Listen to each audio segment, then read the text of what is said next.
Hey guys, how's everybody doing out there? Final Spin coming to you here on a October day, about October 20th today, I believe. Yeah, it's a little cloudy out there, looking like the Halloween time of year. You know, breezes, about 52 degrees. And so I'm down in the archives here today, finally getting to some stuff I've been wanting to show for a long time. Sorry about the delay. I've just been busy.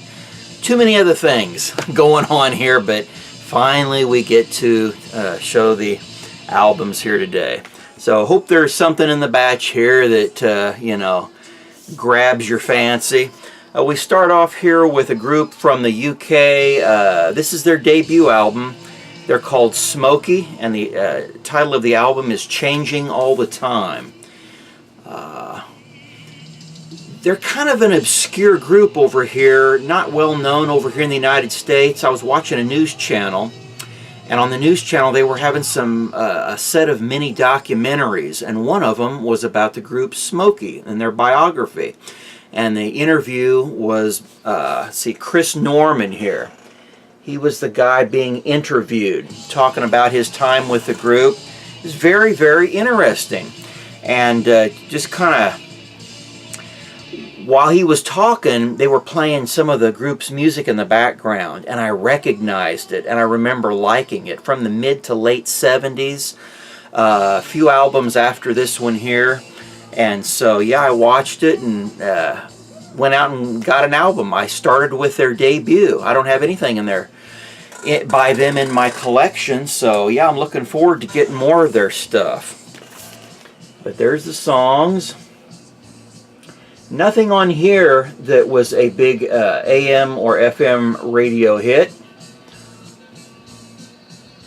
And here they're, of course, starting out, so they're kind of, you know, don't have a sound I like as much as their later developed sound that they were playing in the background of that interview. Here's a good, fun one, a bubblegum rock from '70. Lance Link, Secret Chimp. Lancelot Link and the Evolution Revolution. Yes, Lance and his group of talented musicians there take us on a fantastic quality bubblegum rock journey. Yes, very talented chimps here. And there's these songs. Yeah, this was a popular early morning mixed in with the cartoons on Saturday mornings. They would play this. I remember growing up, and then I think about 1999 they brought it back on Nickelodeon real early in the morning, about 4:30 in the morning. There you can read up on Lance. There's his bio, mini bio.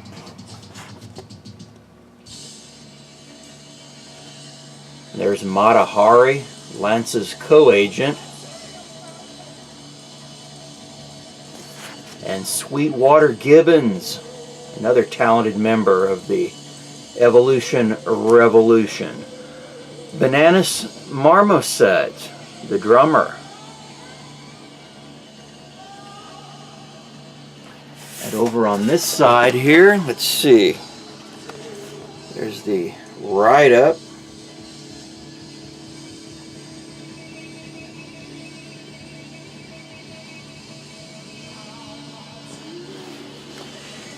Yeah, really fun album. This is, in my book, a bubblegum classic. If you're into that type of stuff and you're a completist, that's one you need to add to your collection. From about early, I think January '92 is when this was released.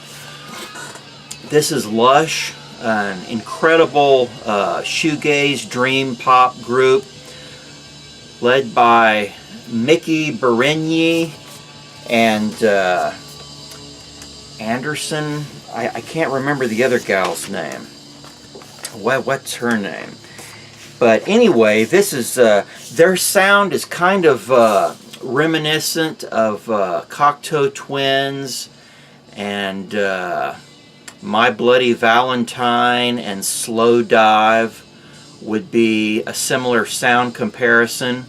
Yeah, great vocal melodies and harmonies, just absolutely ear candy guitar. Superb debut LP by them. They had a few EPs before this from the late 80s, I think 87, 88. Yeah, and then they had 2 other major albums after this one, to my knowledge. Yeah, great stuff here.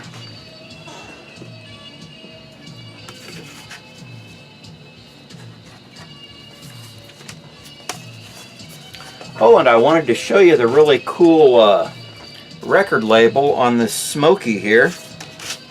I really like that. A ship on the ocean. It's on Rack Records. Yeah, I forgot to show that.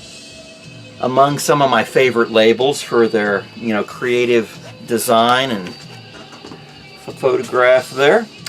Okay, here's one. Pacific Drift.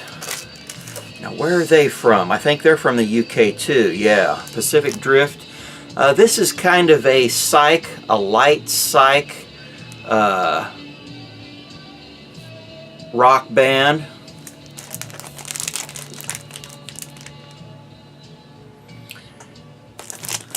I've had these sitting around so long I've kind of forgotten the details on them, but I'll try to do my best here. I really like this album. I would say it's not fantastic, not a must-have, but I would, you know, on a scale of 1 to 5 stars, I'd give it about a 3.5. Not bad. Great effort by this group.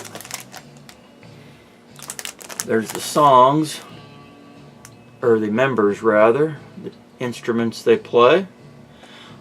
I'll put up links to all these albums so you can sample them. This is the stereo right there. I think that was in red if it was mono and blue if it was stereo.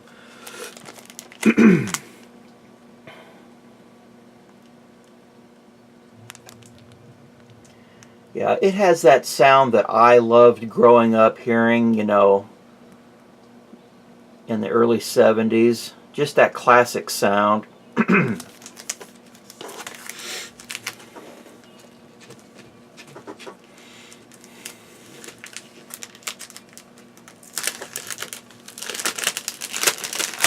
Winging it here, folks, so just bear with me. Let's see here. Wanted to show you the label. It's on Darum Nova, on the Nova series. Yeah. There we go. And here's one Gary Cosmic Pickle was telling me about that I had missed adding to my collection because I've got a lot of Brian Eno, love his stuff. This is Brian Eno's Discreet Music. It's kind of hard to see there, but there's actually a photograph there. It's very, very subdued. You can just barely see it. I think it's some buildings. Yeah. On side 1 you have Discreet Music, recorded in 1975, and then on side 2, 3 variations on the Canon in D major by Johann Pachelbel, Fullness of Wind, French Catalogues, and Brutal Ardeur. And then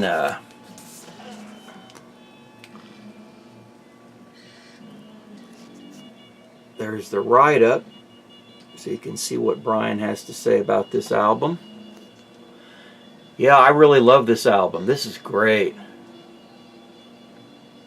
Very nice ambient, as we all know.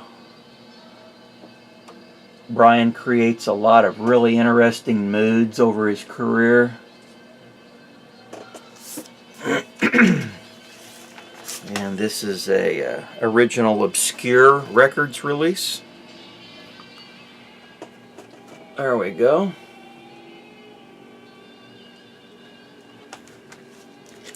And next, another artist I love. Man, I wrote down some notes here, so I'm going to read these to be a little bit more detailed. It's John Hassell. John Hassell is from Memphis, Tennessee.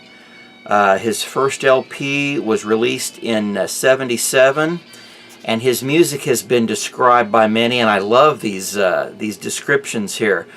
Tribal ambient, hyper-modern fourth world collage. His music has aged well over the years. And another one I liked was atmospheric, future primitive ethnic ritual. Man, but that perfectly describes, you know, his music. And this was one I was missing by him. This is great. Woohoo, yeah. Love this one. It's called Magic Realism. Aka Darbari Java. And I love that cover art. That is great.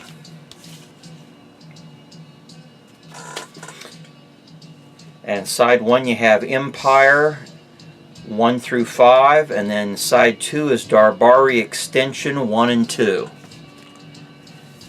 And this is an Editions EG release, domestic here in the United States. And next, Don Sobieski. Don Sobieski. This is what you would put this, categorize this in with the ultra lounge music, and that their space age pop sound with a little touch of easy listening. And he's got electronics in here and Moog and sound effects, all electronic. The songs alternate. You have your kind of like that easy listening elevator space age pop with just touches of, you know, the electronics, and then in between each song is some electronic effects. So yeah, it's really nice. A very nice listen here. This is his 1967, I believe, private release on Don Sobieski Records. Kind of obscure. I only saw this once and grabbed it up.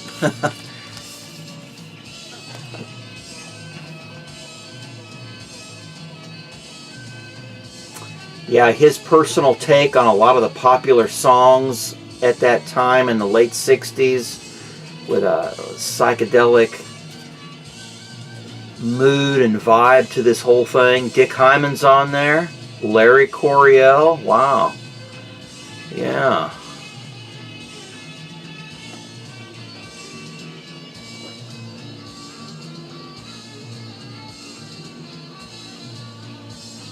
You can freeze frame and read the liner notes there if you want. I know I enjoy seeing the close-ups of instruments used, the musicians, and the liner notes. So, and here's one I was missing. I got most of this band, but this was one of their albums that was always elusive. Eloy's Dawn from 1976, I believe. Yeah, very nice album here. I love all their stuff. They're German krautrock with a kind of a Pink Floyd sound, heavy keyboard-driven group.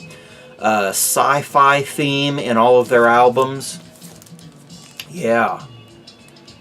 Highly recommend this group if you're into that spacey Pink Floyd sound and the sci-fi themed progressive rock. Yeah, great progressive rock here. Love it. And here's another one I was missing, only for the artwork. This is, of course, Camel. We all know Camel. One of my favorite groups. Love their sound. Great progressive symphonic rock. This was their original cover, I think released over in the UK. And this was... I found their American release different artwork cover over here first, and I wanted the original, so.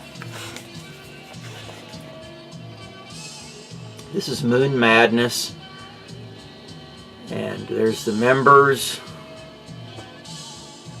It's on Janus Records. Guys in the band. Songs. And the song on here that is just absolutely killer worth even having the album for. All their songs are great, but if they were duds, the album would be worth the song Lunar Sea. Yeah, great album. Here's what the original, or the follow-up cover looked like when they redid the cover art.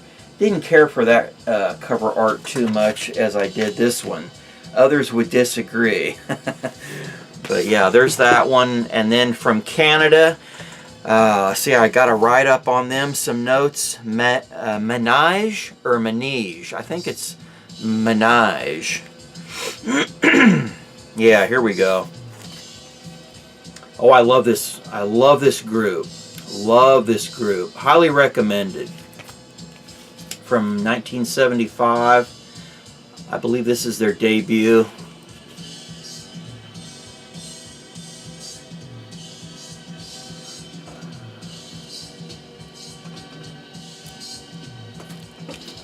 And it's on Harvest.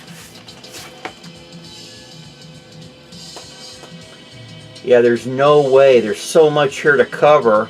And it's been a while since I've listened to these, you know, as I attained them. And they've been stored in a crate here down in my music room. Maneige, they formed in 1972 in Montreal, Canada.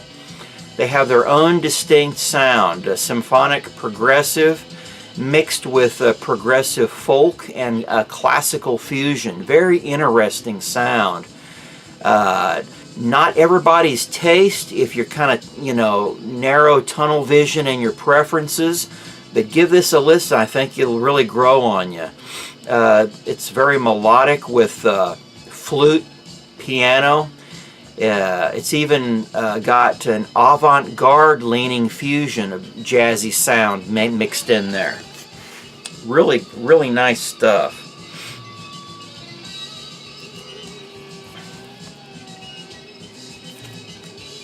And then Captain Beyond. Their debut with that three-dimensional cover, which after the first pressings, they got rid of that 3D or lenticular cover, kind of like the Rolling Stones, Her Majesty's, you know. Same thing going on there. But yeah, that first album, I really liked it. It was kind of a proto-prog, a classic rock group that had enough progressive material on there mixed with a more straightforward rock to deem them a proto-prog.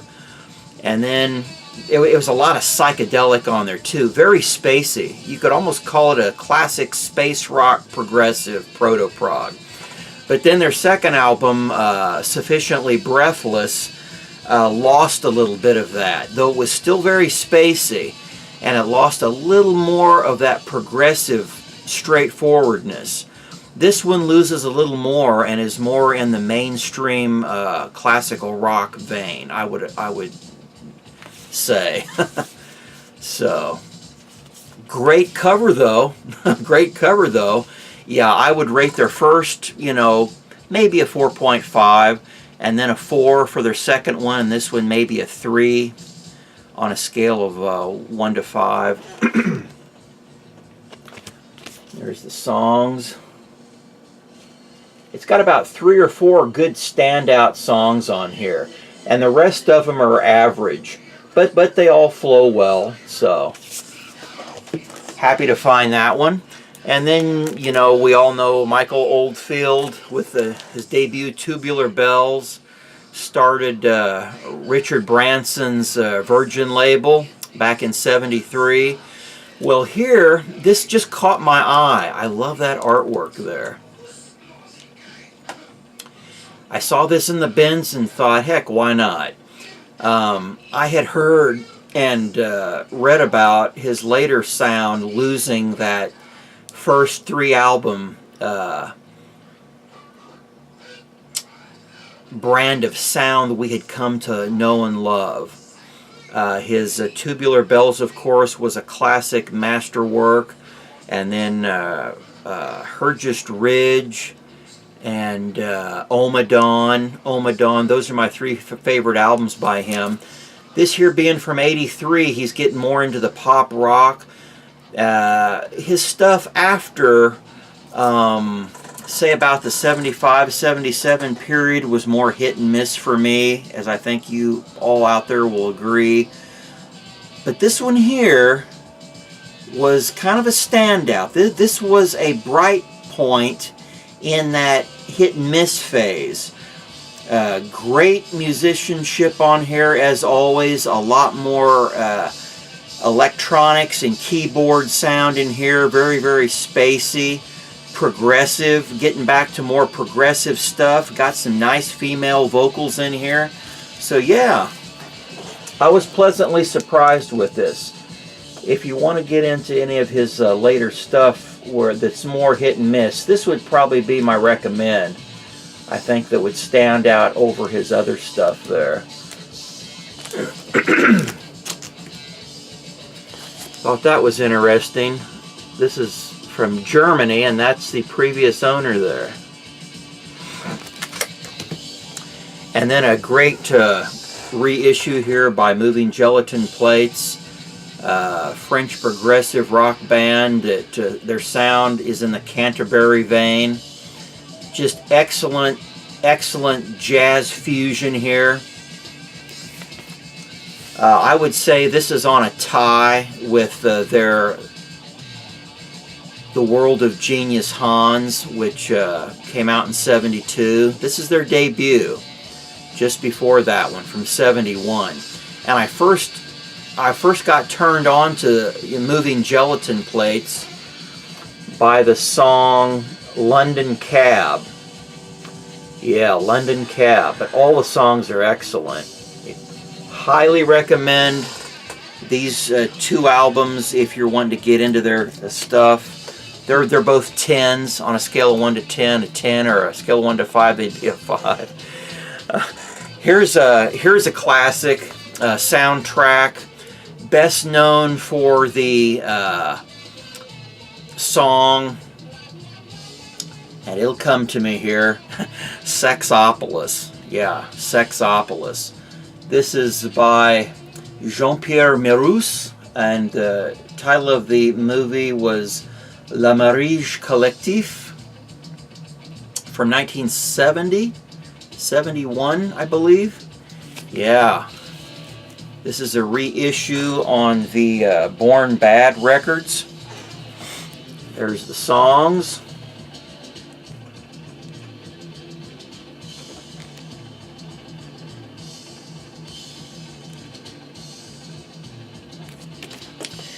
And yeah, this whole album is great. The story on this album, how it was rescued from a trash dump, or this wouldn't even exist, was just fascinating, I thought.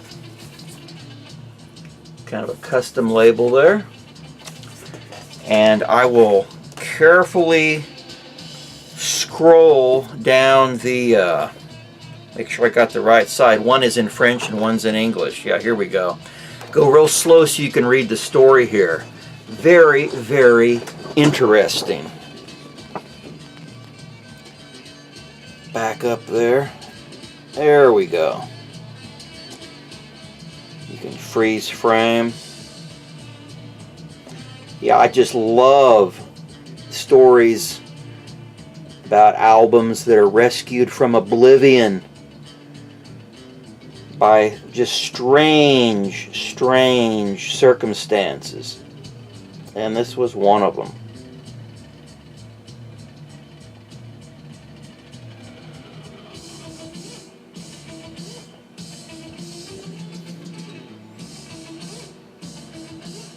There we go. Don't want the glare on there.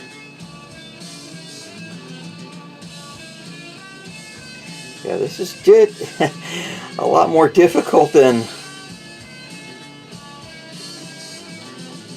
it looks, trying to get that just centered in the frame there. But there you have it. And then the French right up side.